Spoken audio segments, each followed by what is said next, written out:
చురుకుగా ప్రాణమి కదిలే మనమంతా కలిసుంటే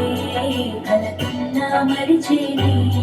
మనమంతా వెనకుంటే మరణాన్ని గెలిచేది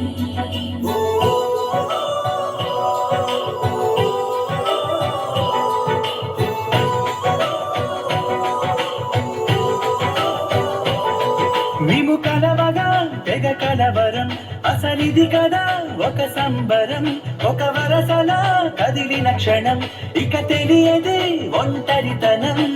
ఎన్నాళ్ళ దూరాలు కన్నోళ్ళిలా వస్తూనే పోయాయి కన్నీళ్ళిలా ఇల్లంతా మారింది సందళ్ళుగా మీరంతా ఉండాలి వందేళ్ళిలా మగవారు